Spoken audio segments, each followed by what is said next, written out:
நீங்கள்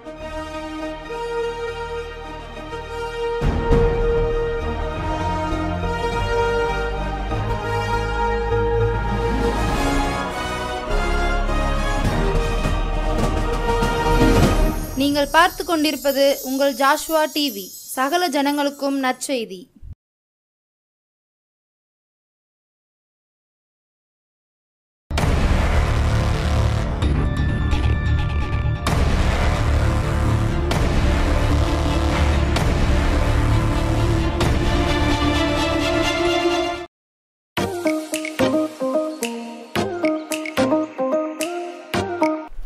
சோதரிக்கிறோம் ஆண்டவரை துதிக்கிறோம், உமக்கு நன்றி செலுத்திக்கிறோம் அப்பா. இம்மட்டுமா எங்களை வழிநடத்தி வந்த கத்தாதி கத்தாவே தேவாதி தேவனே சோதரிக்கிறோம், உமக்கு நன்றி அப்பா. ஆண்டவரை இந்த நாளிலும் ஆண்டவரை எங்கள் ஒவ்வொரு நாளும் எங்களை பாதுகாத்து அப்பா வழிநடத்தி வந்த கிருபைகளுக்காக இரக்கத்திற்காக உமக்கு சோதரம் ஆண்டவரை. ஏசப்பா இந்த வேளையிலும் நீங்கள் பேசுங்க, அடியாளை மறைத்து உம்முடைய நாமம் மகிமைப்படும்படியாய் நீரே இடைவிடும்படியாய் கூட ஜெபிக்கிறோம். உங்கள் நாமம் உம்முடைய சித்த மாத்திரம் நிறைவேறட்டும். எல்லாம் துதி கன மகிமை எல்லாம் ஒருத்தருக்கே செலுத்துகிறோம். ஏசின் ரத்தம், க்ளோரி டு ஜீசஸ் பவரேசன். ஏசின் ஜெபிக்கிறேன் நல்ல பிதாவே, ஆமேன். ஹல்லேலூயா. கர்த்தருடைய நாமம் மகிமைப்படுவதாக. கத்தாதி கர்த்தரை சோதரிக்கிறேன். மறுபடியுமாக இந்த ஜாஸ்வா டிவியின் மூலம் உங்களை சந்திப்பதிலே மிக்க மகிழ்ச்சி. கர்த்தர் உங்கள் ஒவ்வொருவரையும் ஆசீர்வதித்து வழிநடத்துவாராக. இந்த நம்பிக்கை நேர நிகழ்ச்சியை நீங்கள் பார்த்துருப்பீங்க. கர்த்தருக்குள்ளே நான் விசுவாசிக்கிறேன். ஒவ்வொரு நாளும் அவர் கிருபையாக நம்மளை நடத்தி வருகிறார். ஒவ்வொரு நாளும் அவர் நம்மளை பாதுகாத்து வருகிறார். அவரே நமக்கு அடைக்கலமாயிருந்து, அவரே நமக்கு பலனாயிருந்து ஒவ்வொரு நாளும் நம்மளை என்ன செய்கிறார்? வழி நடத்தி வருகிறார். ஹல்லேலூயா. இந்த நாளிலும் கூட ஒரு சிறு பாடலை பாடுகிறேன். நீங்கள் இப்போது இருப்பதை காட்டிலும் இன்னும் கர்த்தர் உங்களை 1000 மடங்கு ஆசீர்வதித்து வழிநடத்துவாராக. இன்றும் ஆனந்தம் என் இயேசு தருகிறார், என்றும் ஆனந்தம் என் இயேசு தருகிறார். துதிப்பேன் துதிப்பேன் துதித்து கொண்டே இருப்பேன், துதிப்பேன் துதிப்பேன் துதித்து கொண்டே இருப்பேன். அல்லேலூயா ஆனந்தமே, அல்லேலூயா ஆனந்தமே, அல்லேலூயா ஆனந்தமே, அல்லேலூயா ஆனந்தமே. தமது சிறகால் என்னை மூடி காத்து நடத்துவார், தமது சிறகால் என்னை மூடி காத்து நடத்துவார். அவரது வசனம் ஆவியின் பட்டயம் எனது கேடகம், அவரது வசனம் ஆவியின் பட்டயம் எனது கேடகம். அல்லேலூயா ஆனந்தமே, அல்லேலூயா ஆனந்தமே, அல்லேலூயா ஆனந்தமே, அல்லேலூயா ஆனந்தமே. அல்லேலூயா. அவர் நம்மளுக்கு ஒவ்வொரு நாளும் கேடகமானவராக இருக்கிறார். நம்மளுக்கு அவர் மறைவிலே, நிழலின் மறைவிலே நம்மளை என்ன செய்கிறாராம்? மறைத்து வைக்கிறவராக இருக்கிறார். ஹல்லேலூயா. எடுத்துக்கொள்வோம்.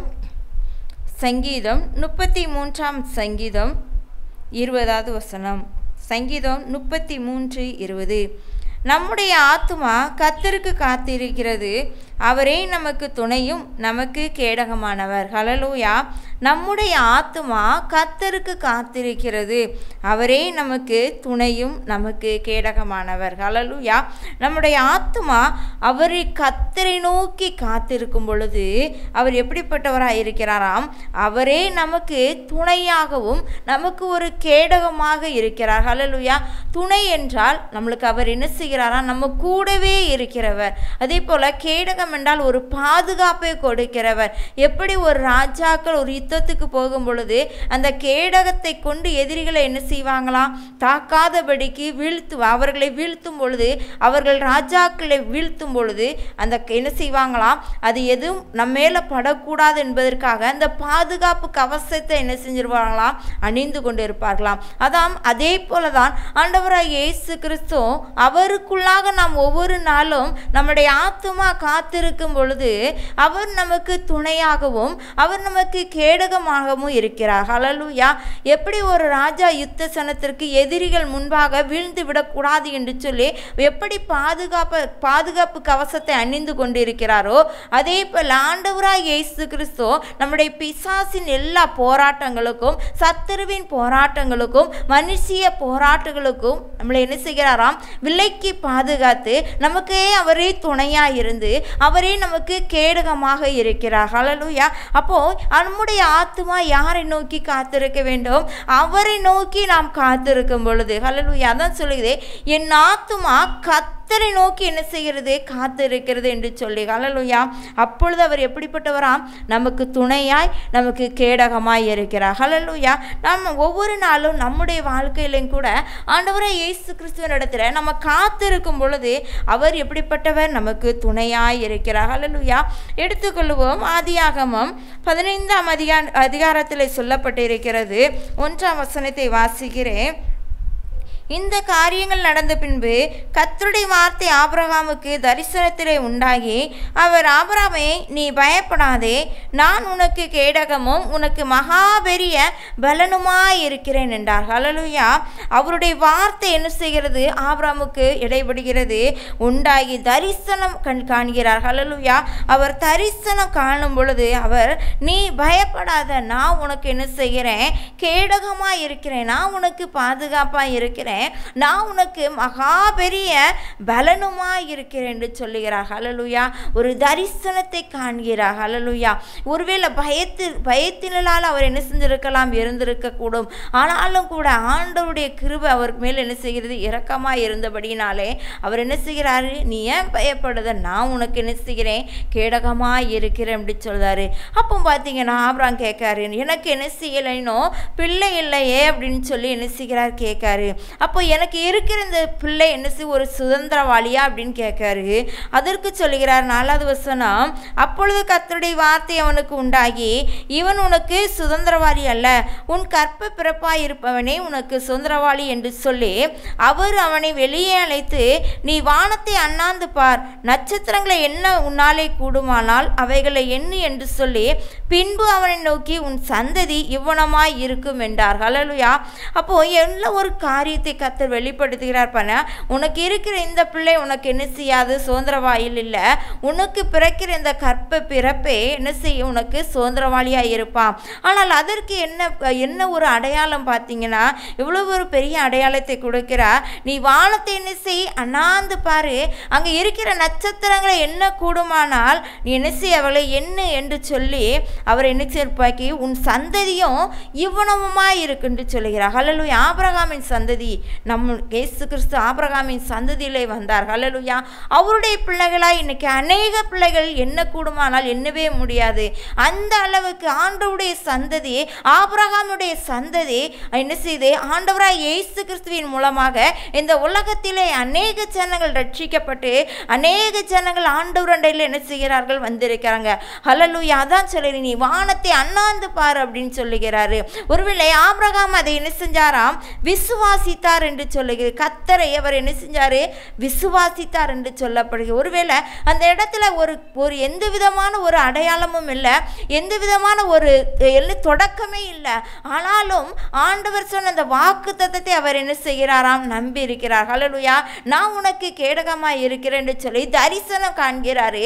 அப்புறம் பார்த்தீங்கன்னா, இந்த வானத்தில் நட்சத்திரங்களை நீ என்ன, உன் சந்ததி இவனமாய் இருக்கும் என்று சொல்லி அந்த அடையாளத்தை காண்கிறார்கள். ஹல்லேலூயா. ஒருவேளை இன்னைக்கு கூட நீங்கள் நினைத்திருக்கலாம், என்னுடைய வாழ்க்கையில் எந்த ஒரு தரிசனம் காணப்பட்டாலும் அந்த தரிசனம் இன்னும் நிறைவேறவில்லையே, ஒரு அற்புதமும் நடக்கவில்லையே, என்னுடைய வாழ்க்கையில் இருக்கிற குறைவுகள் மாறவில்லையே, எனக்கு இதுதான் என்னுடைய வாழ்க்கையிலே நடக்குமா என்று சொல்லி கூட நீங்கள் சிந்தித்து கொண்டிருக்கலாம். ஆனால் ஆண்டவராய் இயேசு கிறிஸ்து சொல்லுகிறார், உன் சந்ததி இவ்வனமாய் இருக்கும் என்று சொல்லி. ஒருவேளை நீங்கள் ஏதோ ஒரு குறையிலே காணப்படுகிறீர்களாம், ஒருவேளை குழந்தை இல்லாதபடிக்கு நீங்கள் அநேக கஷ்டத்துக்குள்ளே இருக்கலாம். ஆனால் ஆனால் இன்றைக்கு கர்த்தராகிய இயேசு கிறிஸ்து உங்களுக்கு சொல்லுகிறார், உன் சந்ததி இவனமாய் பெருகக்கூடும் என்று சொல்லி. ஆனால் ஒரே ஒரு காரியம், ஆபிரகாம் அதை என்ன செஞ்சாராம்? கர்த்தரை விசுவாசித்தானே. நீங்களும் அப்படிப்பட்ட ஒரு சூழ்நிலையில் இருந்தீர்களானால் ஆண்டவராய் இயேசு கிறிஸ்துவை நீங்கள் விசுவாசிங்கள், உங்கள் சந்ததியை கர்த்தர் காண செய்வார். ஹல்லேலூயா. நீங்கள் பயப்படாதீர்கள். அவரே உங்களுக்கு கேடகமாய் இருக்கிறார், அவரே உங்களுக்கு பலத்த துருகமாய் இருக்கிறார். அதே போல உங்கள் சந்ததியை பெருக பண்ணுகிறவர். ஹல்லேலூயா. ஆனால் கர்த்தரை நாம் என்ன செய்ய வேண்டும்? விசுவாசிக்க வேண்டும். ஹல்லேலூயா. நம்முடைய ஆத்துமா கர்த்தருக்குள் காத்திருக்கும் பொழுது, நம்முடைய ஆத்துமா கர்த்தரை விசுவாசிக்கும் பொழுது, அவர் என்ன செய்கிறார்? மனுஷனால் கூடாதது என் தேவனால் எல்லாம் கூடும் என்று சொல்லப்பட்டிருக்கிறது. அவர் நமக்கு கேடகமுள்ள தேவனாய் இருக்கிறார். ஹல்லேலூயா. ஒருவேளை இன்னைக்கு பார்த்தீங்கன்னா அநேக காரியங்களை நாம் கண்கூடாக அநேக தொலைக்காட்சிகள் மூலம் நம்ம என்ன செய்கிறோம்? கண்டு கொண்டு இருக்கிறோம். ஆனாலும் பார்த்தீங்கன்னா ஒவ்வொரு பக்கம் ஒவ்வொரு சூழ்நிலைகள் நடந்து கொண்டு இருக்கிறது. ஆனாலும் ஆண்டவராய் இயேசு கிறிஸ்து உங்களுக்கும் எங்களுக்கும் என்ன செய்கிறார்? ஒரு பாதுகாப்பை கொடுக்கிறவர். ஹல்லேலூயா. அநேக ஜனங்கள் என்ன செய்தாங்க? அழிந்து கொண்டு இருக்காங்க. ஆனாலும் கூட ஆண்டவர் மேல் நம்மேல் வைத்த இரக்கம் கிருபை என்ன செய்கிறது? நம்மை நடத்துகிறது. ஹல்லேலூயா.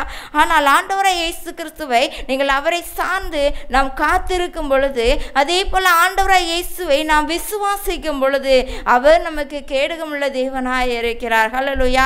எது முடியாது என்று சொல்லப்படுகிறதோ அந்த இடத்திலிருந்து ஆண்டவர் துவக்கத்தை வைக்கிறவராய் இருக்கிறார். ஹல்லேலூயா. அதே ஆபிரகாம் வாழ்க்கையிலே கர்த்தர் அந்த காரியத்தை செய்தார். ஹல்லேலூயா.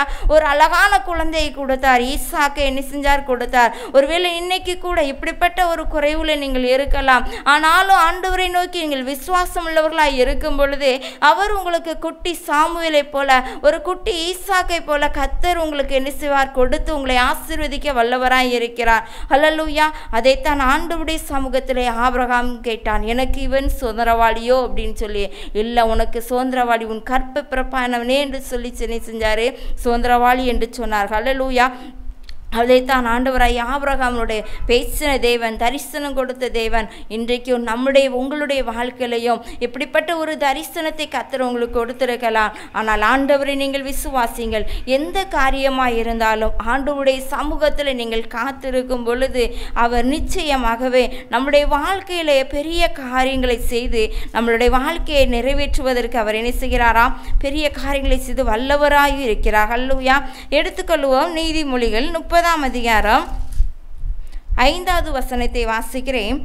தேவனுடைய வசனமெல்லாம் புடமிடப்பட்டவைகள், தம்மை அண்டிக் கொள்கிறவர்களுக்கு அவர் கேடகமானவர். ஹல்லேலூயா. தேவனுடைய வசனமெல்லாம் புடமிடப்பட்டவைகள், அவருடைய தம்மை அண்டிக் கொள்ளுகிறவருக்கு அவர் கேடகமானவர் என்று சொல்லப்படுகிறது. ஹல்லேலூயா. தேவனுடைய வசனம் எல்லாம் புடமிட. ஒருவேளை நான் சோதனையே காண முடியாது, வேதனை இருக்கக்கூடாது, சோதனை இருக்கக்கூடாது, நான் எப்பவுமே நல்லாவே இருக்கணும், அப்பந்தான் நான் ஆண்டவர் ஆராதிப்பேன்னு சொல்லி என்ன செஞ்சிடக்கூடாது? எந்த ஒரு சோதனையிலையும் நம்ம என்ன செஞ்சிடக்கூடாதுன்னு நினைக்கக்கூடாது. ஆபிரகாமுடைய வாழ்க்கையிலையும் பார்த்தீங்கன்னா அநேக சோதனைகள் வந்தது, அநேக வேதனைகள் வந்தது, அநேக நெருக்கங்கள் வந்தது. ஆனாலும் ஆண்டவர் அவர் என்ன செஞ்சார்? தொடர்ந்து பிடித்து கொண்டார். ஆண்டவரை நோக்கி விசுவாசித்தார். அவரை அண்டிக் கொண்டிருந்ததினாலே அவருடைய சந்ததி இவ்வளமாய் என்ன செஞ்சது? பெருகியது. ஹல்லேலூயா. ஆனால் தேவனுடைய வசனம் புடமிடப்பட்டவைகள், அது இருபுறமும் கற்குள்ள ஒரு வசனம், இருபுறமும் கற்குள்ள ஒரு பட்டயம், இருபுறமும் கற்குள்ள வசனமாய் இருக்கிறது. ஹல்லேலூயா. எல்லாவற்றுக்கும் இந்த வசனம் நம்மளுக்கு என்ன செய்கிறது? நம்மளுக்கு வாழ்க்கையை கற்றுக் கொடுக்கிறது, நம் வாழ்க்கையை மாற்றுகிறது. இந்த வசனம் மூலம் அநேக பாடுகள் நம்மளை என்ன செய்கிறது? நெருங்கி வந்த பொழுதோ இந்த வசனத்தை நாம் ஒவ்வொரு நாளும் வாசிக்கும் பொழுது அந்த வாழ்க்கையிலையும் நம்மளுடைய வாழ்க்கையில் வருகிற அந்த பாடுகளிலிருந்து நம்மளை தப்பி செல்வதற்கும் அதை கடந்து செல்வதற்கு இந்த வசனம் நம்மளுக்கு என்ன செய்கிறது? ஒவ்வொரு நாளும் நம்முடைய வாழ்க்கையை மாற்றுகிறதா இருக்கிறது. ஹல்லேலூயா. அப்ப இந்த வசனமானது நம்முடைய தேவனுடைய வசனம் புடமிடப்பட்டவைகள் என்று சொல்லப்படுகிறது. ஒருவேளை நம்முடைய வாழ்க்கையிலே அநேக விதத்திலே நாம் புடமிடப்பட்டவர்களா இருக்கலாம். ஆனாலும் கூட இந்த வசனத்தை நீங்கள் வாசித்து அதை அண்டிக் கொள்ளும் பொழுது, அதை உட்கொள்ளும் பொழுது அந்த வசனம் நம்மளை என்ன செய்கிறதாம்? கேடகமாய் இருக்கிறது என்று சொல்லப்பட்டிருக்கிறது. ஹல்லேலூயா. தம்மை அண்டிக் கொள்ளுகிறவருக்கு அவர் எப்படிப்பட்டவராம்? கேடகமாய் இருக்கிறார். ஹல்லேலூயா. எவ்வளவு அருமையான வசனம் பார்த்தீங்களா? ஆண்டவரை நாம் சார்ந்து வாழும் பொழுது, ஆண்டவரை நாம் விசுவாசித்து நடக்கும் பொழுது, அவருடைய வசனத்தை ஒவ்வொரு நாளும் நாம் கை கொள்ளும் பொழுது, இந்த வசனத்தை ஒவ்வொரு நாளும் தியானிக்கும் பொழுது, அவரை நாம் அண்டிக் கொள்ளும் பொழுது, அவருடைய வசனம் நமக்கு என்ன செய்கிறது? கேடகமாய், ஒரு பாதுகாப்பாய் நமக்கு என்ன செய்கிறது? காணப்படுகிறது. ஹல்லேலூயா. ஒவ்வொரு வசனமும் நம்முடைய வாழ்க்கையிலே உயிர்ப்பிக்கிறதுமாய் இருக்கிறது. ஒவ்வொரு வசனமும் நம்மளை என்ன செய்கிறது? கீழே விழுந்தாலும் தூக்கி விடுகிற வசனமாய் இருக்கிறது. ஹல்லேலூயா. அதான் சொல்ல, என் கால் சறுக்கும் போதெல்லாம் உம்முடைய கிருபை என்னை தாங்கிறது என்று சொல்லப்பட்டிருக்கிறது.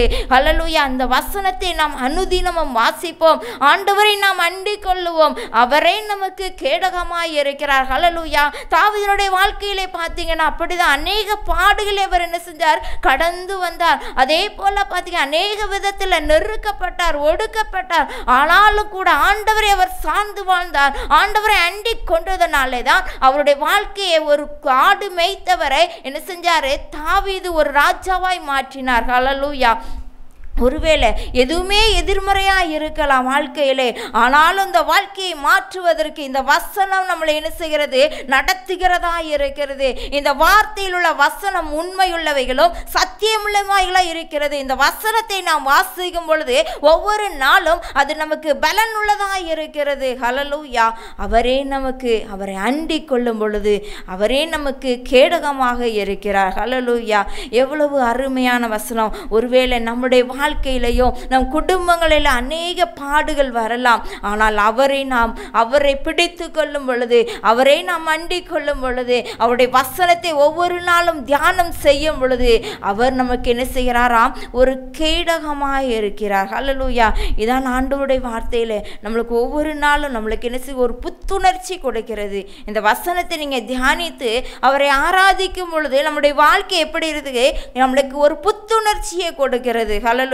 ஒரு பலனை கொடுக்கிறது. ஹல்லேலூயா. ஒரு தெளிவை கொடுக்கிறது. எப்படி நடக்க வேண்டும், எப்படி நடக்கக்கூடாது என்று சொல்லி இந்த வசனமான வார்த்தைகள் நம்மளுக்கு என்ன செய்கிறது? கற்றுக் கொடுக்கிறது. ஹல்லேலூயா. இதற்காகத்தான் ஆண்டவராகிய இயேசு கிறிஸ்துவோ இந்த உலகத்திலே வந்தார். ஹல்லேலூயா. நம்முடைய பாவங்களுக்காக, நம்முடைய துக்கங்களுக்காக, நம்முடைய அக்கிரமங்களுக்காக அவர் தன்னையே பலியாக்கினார். 3ஆம் நாள் உயிர்த்தெழுந்த தேவன் இன்றும் அவர் ஜீவிக்கிறவராய் இருக்கிறார். ஒவ்வொரு நாளும் நாம் அவரை அண்டிக் கொள்ளும் பொழுது அவர் நம்மளுக்கு என்ன செய்கிறாராம்? கேடகமும் பலனுமாய் இருக்கிறவராய் இருக்கிறார். ஹல்லேலூயா. அப்போ நம்முடைய வாழ்க்கை எப்படிப்பட்டதாய் காணப்படுகிறது? ஒவ்வொரு நாளும் அவரை நாம் நம்பி ஜீவிப்போம். ஒவ்வொரு நாளும் அவரை விசுவாசித்து நடப்போம். ஆண்டவராய் இயேசு கிறிஸ்து நம்முடைய வாழ்க்கையிலே அவர் பெரிய காரியங்களை செய்து நம்முடைய வாழ்க்கையை நடத்துகிறவரும், அவரே நம்மளுக்கு பாதுகாப்பு கொடுக்கிறவருமாய் இருக்கிறார். ஹல்லேலூயா. அதே போல எடுத்துக்கொள்வோம். எபேசியர் 6ஆம் அதிகாரம் 16வது வசனம். பொல்லாங்கன் எய்யும் அக்கினியாஸ்திரங்களெல்லாம் அவித்து போடத்தக்கதாக எல்லாவற்றிற்கும் மேலாக விசுவாசம் என்னும் கேடகத்தை பிடித்து கொண்டவர்களாய் நில்லுங்கள். ஹல்லேலூயா. எல்லா போராட்டங்களுக்கும், எல்லா பொல்லாப்புக்கும் நம்ம என்ன செய்ய முடியுமா? அக்னிஸ்தரையெல்லாம் அவித்து போடத்தக்கதாக எல்லாவற்றிற்கும் மேலாக விசுவாசம் என்னும் கேடகத்தை பிடித்து கொண்டவர்களாய் இருங்கள் என்று சொல்லப்படுகிறது. ஹல்லேலூயா. விசுவாசம் என்று ஒரு கேடகம். எல்லாவற்றையும் ஜெயிப்பதற்கோ, சத்துருவின் போராட்டங்களிலிருந்து நாம் ஜெயிப்பதற்கோ விசுவாசம் என்னும் ஒரு கேடகம் நம்மளுக்கு அதை தரித்தவர்களாய் நில்லுங்கள் என்று சொல்லப்படுகிறது. இந்த உலகத்திலே மாம்சத்தோடும் இரத்தத்தோடும் துரைத்தனங்களோடும் அதிகாரங்களோடும் இப்பிரபஞ்சத்தின் அந்தகார லோகாதிபதியோடும் வான மண்டலத்தை பொல்லாத ஆவியில் சேனைகளோடும் நமக்கு என்ன செய்கிறதா? ஒரு போராட்டம் இருக்கிறது. ஆனால் இந்த போராட்டத்தை நாம் கடந்து செல்வதற்கு விசுவாசம் என்னுமில்ல ஒரு பட்டயம் நமக்கு தேவை. அதை நீங்கள் தரித்தவர்களாய் ஆண்டவருடைய சமூகத்திலே நாம் எதிர்த்து ஒவ்வொரு நாளும் பிசாசை எதிர்த்து நிற்கக்கூடிய அந்த விசுவாசத்தின் பட்டயத்தை எடுத்துக்கொள்ளும்படியாய் ஆண்டவருடைய பாதத்தில் நாம் தரித்து நிற்போம். ஹல்லேலூயா. அதான் சொல்லுது, எல்லாவற்றையும் நாம் எதிர்த்து நிற்பதற்கு, எல்லாவற்றையும் இந்த உலகத்தின் பிரபஞ்சத்தினுடைய எல்லாவற்றையும் கடந்து செல்வதற்கு விசுவாசம் உள்ள கேடகத்தை நாம் என்ன செய்ய வேண்டும்? பிடித்து கொள்ளுகிறவர்களாய் காணப்பட வேண்டும். ஹல்லேலூயா. அதைத்தான் ஆண்டவராய் இயேசு கிறிஸ்து நம்முடைய வாழ்க்கையில ஒவ்வொரு நாளும் அவர் நம்மளுக்கு பாதுகாப்பை கொடுக்கிறார். அவர் நமக்கு கேடகமாக இருக்கிறார். ஆனால் ஆண்டவருடைய வார்த்தையை நாம் பிடித்து கொள்ளுவோம். ஆண்டவருடைய வார்த்தை விசுவாசமுள்ள கேடகமாய் மாற்றி விசுவாசமுள்ள கேடகத்தை நாம் என்ன செய்ய வேண்டும்? பிடித்து கொண்டவர்களாய் நாம் நிற்கும் பொழுது எல்லாவற்றையும் கடந்து செல்வதற்கு கர்த்தராகிய இயேசு கிறிஸ்து நமக்கு உதவி செய்கிறவராய் இருக்கிறார். ஹல்லேலூயா. நம்ம அப்படியே ஜெபிப்போமா? அப்பா, உமக்கு ஸ்தோத்திரம், நன்றி ஆண்டவரே. அப்பா, உமக்கு காத்திருக்கும்படியாய் எங்கள் ஆத்துமா உமே சார்ந்து வாழும்படியாய் அப்பா, விசுவாசம் என்னும் கேடகத்தை பிடித்து கொள்ளும்படியாய் அப்பா, உம்முடைய வசனத்தை ஆண்டவரை நாங்கள் இன்னும் அண்டி பிடித்து கொள்ளும்படியாய் ஆண்டவரை நீங்கள் உதவி செய்யும்படியாய் கூட ஜெபிக்கிறோம். ஆண்டவரை ஒவ்வொருவரையும் ஆசீர்வதிங்க அப்பா, ஒவ்வொருவரையும் பாதுகாத்து கொள்ளுங்க அப்பா. இந்த நாள் வரை காத்து வந்த தேவன் இனியும் ஒவ்வொருவரையும் வழிநடத்தும்படியாய் கூட ஜெபிக்கிறோம். குறைவுகளை நிறைவாக்குவீராக. உங்கள் நாமும் உங்களுடைய சித்த மாத்திரம் நிறைவேறட்டும் அப்பா. இந்த நாளை யாரெல்லாம் பார்த்து கொண்டு இருக்காங்களோ இசப்பா, அவங்கள ஒவ்வொருவருடைய வாழ்க்கையிலும் நீர் மாற்றத்தை கொடுப்பீராக. உங்கள் நாமத்தை மகிமைப்படுத்தக்கூடிய ஒரு கிருபையை நீங்கள் கொடுக்கும்படியாய் கூட ஜெபிக்கிறோம். உங்களுடைய நாமும் உங்களுடைய சித்தம் நிறைவேறட்டும். எல்லா துதி கன மகிமை எல்லாம் உமக்கு ஒருத்தருக்கே செலுத்துகிறோம். ஏசுவின் ரத்தம். க்ளோரி டு ஜீசஸ் பவரேசன். ஏசுவின் ஜெபிக்கிறோம் நல்ல பிதாவே. Amen, amen. ஹல்லேலூயா. கர்த்தருடைய நாமம் மகிமைப்படுவதாக. God bless you.